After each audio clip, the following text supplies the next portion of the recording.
হয় নমস্কাৰ। অইল ইণ্ডিয়াৰ কেইটামান পদ মুকলি হৈছে, তাৰ বিষয়ে মই আলোচনা কৰিব লৈছোঁ। প্ৰথমতে আপোনালোকৰ গুৱাহাটী পাইপলাইন হেডকোৱাৰ্টাৰ গুৱাহাটী যিখন আছে পাইপলাইন হেডকোৱাৰ্টাৰ তাত ৰিকুৱাৰমেণ্ট ওলাইছে আপোনালোকৰ কণ্ট্ৰেকচুৱেল বেচিছত কণ্ট্ৰেকচুৱেল বেচিছত কিহত ওলাইছে আমি এবাৰ চাই লওঁ আহক।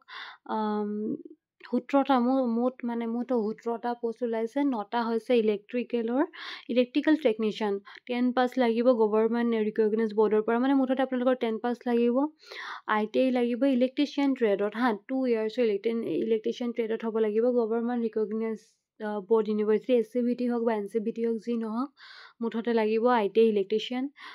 মষ্ট প্ৰচেছ ভেল ইলেক্ট্ৰিকেল পাৰ্মিট লাগিব। আপোনাৰ ইলেক্ট্ৰিকেল পাৰ্মিট থকাটো প্ৰয়োজনীয় থাকিব লাগিব। ইলেক্ট্ৰিকেল পাৰ্মিট নহ'লে আপোনালোকে নহ'ব ইলেক্ট্ৰিকেল ষ্টুডেণ্টখিনিয়ে জানে ইলেক্ট্ৰিকেল পাৰ্মিট লাগিব।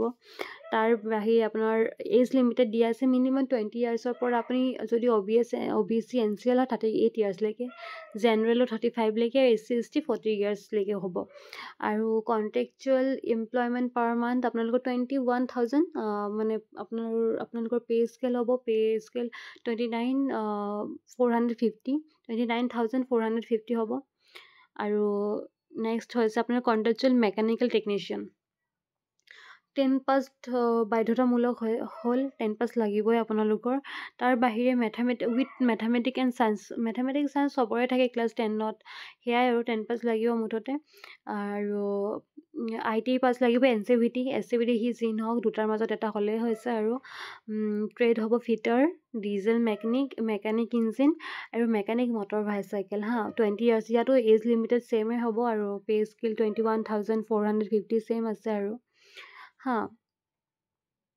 মেকানিকেলৰ কাৰণে আপোনালোকৰ ফিটাৰ ট্ৰেডৰ ষ্টুডেণ্টে পাৰিব, ডিজেল মেকানিক পাৰিব আৰু মেকানিক মটৰ বাইচাইকেলে পাৰিব আৰু ইয়াত অকল ইলেক্ট্ৰিকেল দিয়া আছে, ইলেক্ট্ৰনিক্স মেকানিকৰ নোৱাৰিব, অকল ইলেক্ট্ৰিকেল লাগিব। ইয়াত দিয়া আছে ইলেক্ট্ৰনিক্স মেকানিক এইবোৰ নাই দিয়া, এইটো লাগিব। ইলেক্ট্ৰিচিয়ানসকলে পাৰিব আৰু ইলেক্ট্ৰিকেলত NCVT SCVT আপুনি য'ৰ পৰা কৰি আছে আপোনালোকে কৰিব পাৰিব। আৰু ইলেক্ট্ৰিচিয়ান ৰিজাৰ্ভৰ বাবে 4টা পোষ্ট খালী আছে। কণ্ট্ৰেকচুৱেল মেকানিকেল টেকনিচিয়ানৰ বাবেও ছেইম আছে 4টা। SCৰ বাবে এটা, মেকানিকেলত নাই বাৰু। ST মেকানিকেলতো এটা, ইলেক্ট্ৰিকেলতো এটা আছে। আৰু ST ইলেক্ট্ৰিকেল মেকানিক 2টা আছে, এটা পোষ্ট। OBC NCL ইলেক্ট্ৰিকেলত 2টা আৰু মেকানিকেল টেকনিচিয়ানৰ 3টা আছে। EWSত মেকানিকেলত নাই বাৰু দেই, এটা আছে অনলি ইলেক্ট্ৰিকেলত। আৰু আপোনালোকৰ যদি এইটো 6 মান্থ 6মহীয়া হ'ব, 6 মান্থৰ হ'ব আপোনালোকৰ। যদি আপোনালোকৰ ফিজিকেল ফিটনেছ থাকে আৰু জব পাৰফৰ্মেঞ্চ আপোনালোকে কেনেকৈ কৰিছে, এবচেণ্ট কৰিছে নে নাই কৰা, বা ডিপাৰ্টমেণ্টলৈ আপোনালোকৰ ডিপাৰ্টমেণ্টত যদি প্ৰয়োজন থাকে 6 মান্থৰ পিছত আপোনালোকে এৰি দিব লাগিব। নহ'লে যদি প্ৰয়োজন থাকে, নহ'লে আপোনালোকৰ লাষ্ট আপোনালোকৰ 24 মান্থ হ'ব। 24 হ'ব আৰু 24 মান্থ হ'ব 2 বছৰীয়া হ'ব পাৰে এখন 2 বছৰীয়া কণ্ট্ৰেকচুৱেল হ'ব পাৰে। যদি বেছি হয় 21,000 চেলেৰি বা 21,000 কিমান আছে 450 কিবা আছে আৰু ইয়াত দিয়া আছে। আৰু ৱাকিং ইণ্টাৰভিউ আপোনালোকৰ হ'ব। ভেনিউ হৈছে গুৱাহাটী লুইত পাৰ club, pipeline headquarter, oil India limited, Udayan Vihar নাৰেংগীত হ'ব গুৱাহাটী নাৰেংগীত দিয়া আছে। ৱাকিং আপোনালোকৰ ৰেজিষ্ট্ৰেশ্যন ডেট দিয়া আছে ইয়াতে। ইলেক্ট্ৰিকেলৰ 9 তাৰিখৰ পৰা 7টাৰ পৰা 9টালৈকে। আৰু মেকানিকেলৰ হৈছে আপোনালোকৰ 7টাৰ পৰা 9টালৈকে হ'ব 11 তাৰিখে ইলেক্ট্ৰিকেলৰ 9 তাৰিখে আৰু মেকানিকেলৰ 11 তাৰিখে। ৱাকিং ইণ্টাৰভিউ আপোনালোকৰ ডেট দিয়া আছে 9 তাৰিখে আছে আৰু 11 তাৰিখে। আজি হৈছে 6 নে 7 তাৰিখ চাগে আজি 7 তাৰিখ আপোনালোকৰ টাইম আছে। আৰু এদিন টাইম আছে ইলেক্ট্ৰিকেলৰ বাবে। যদি আপোনালোকে প্ৰেক্টিছ কৰা নাই, আপোনালোকৰ ভাইবাৰ লগতে আপোনালোকে প্ৰেক্টিকেলো ল'ব পাৰে আপোনালোকৰ ইয়াত দিয়া আছে। আৰু আপোনালোকৰ ভাইবা যেনেকৈ হয় আৰু আপোনালোকৰ পাৰ্চনেল কথা সুধিব, যিখন ট্ৰেডৰ উপৰি আপুনি গৈছে যিখন ট্ৰেডৰ বিষয়ে আপুনি গৈছে তাৰ বিষয়ে সুধিব, প্ৰেক্টিকেলো ল'ব পাৰে।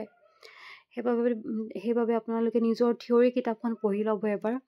ওৱান ৰিচেণ্ট আপোনালোকৰ কালাৰ ফটোগ্ৰাফ লাগিব, এটা লাগিব, আপোনাৰ দুটা লৈ যাবগৈ। আৰু আপোনালোকৰ 10ৰ document, certificate, NCL certificate, non creamy layer যিখন আছে এখন চাৰ্টিফিকেট, তাৰপিছত আপোনালোকৰ যদি ৱৰ্ক এক্সপিৰিয়েঞ্চ আছে সেইখিনি লৈ যাব।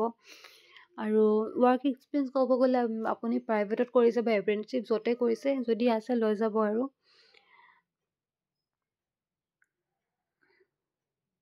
কাষ্ট চাৰ্টিফিকেট লাগিব আপোনালোকৰ 10th, আৰু আপোনালোকৰ যিখন এডমিট কাৰ্ড আছে সেইখন লৈ যাব। ভেলিড আইডেণ্টি প্ৰুফ লৈ যাব। এইখিনি লৈ যাব লাগিব। তাৰ বাহিৰে working practice, skill test, compulsory assessment, candidate should ensure BC fulfil, এইবোৰ দিয়া আছে আৰু চাই ল'ব আপোনালোকে। ইয়াত কিবা কিবি আৰু দিয়া আছে। আৰু এখন লৈ যাব, এখন ওলাই মেলি প্ৰিণ্ট আউট কৰি মেলি লৈ যাব, ইয়াত দিয়া আছে। এখন ফিল আপ কৰি মেলি আপোনালোকৰ লৈ যাব লাগিব। এয়াই আৰু যদি আপোনালোকে পাৰে এপ্লাই কৰি ল'ব, সময় আছে এতিয়ালৈ। এপ্লাই কৰি ল'ব মানে যদি যাবগৈ আৰু কণ্ট্ৰেকচুৱেল বেচিছত হয়। এয়াই আৰু, ধন্যবাদ।